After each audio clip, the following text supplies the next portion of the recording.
Hey everyone, another quick video from me about what's going on in your bonds, or at least what's going on in mine, but maybe you can connect with it.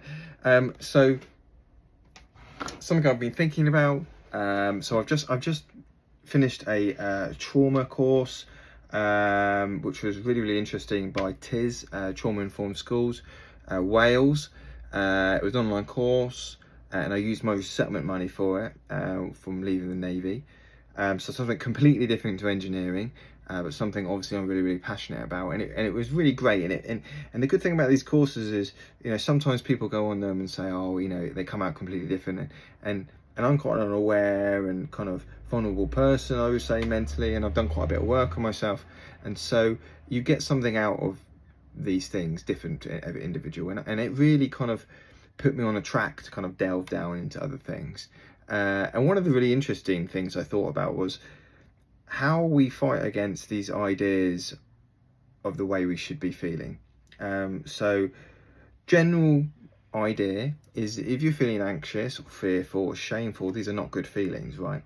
But they are natural feelings, okay? But we seem to push away from them. And the thing is, the brain is extremely clever.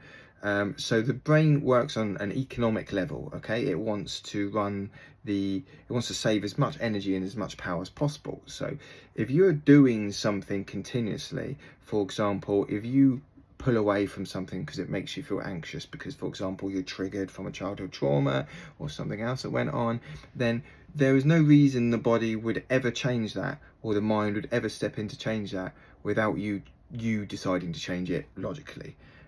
Because why would the body use energy up doing something that you've been doing forever? And in its mind, in its idea, it's like, well, it's not harming you. It doesn't know it's harming you, even though it obviously might stop you doing things, like pushing forward to your dreams, or starting this relationship up, or leaving a relationship, or leaving a job that doesn't work for you, or anything like that.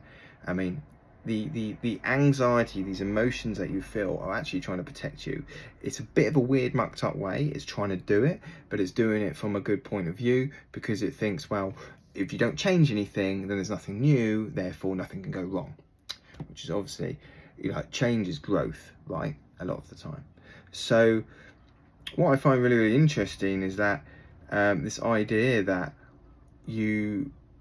if you sit around and you don't kind of look into things, and you don't think about things, and you don't do some inner work, then nothing will change. And if anything, you will just continue to compound these ideas of you being scared of moving forward and changing things.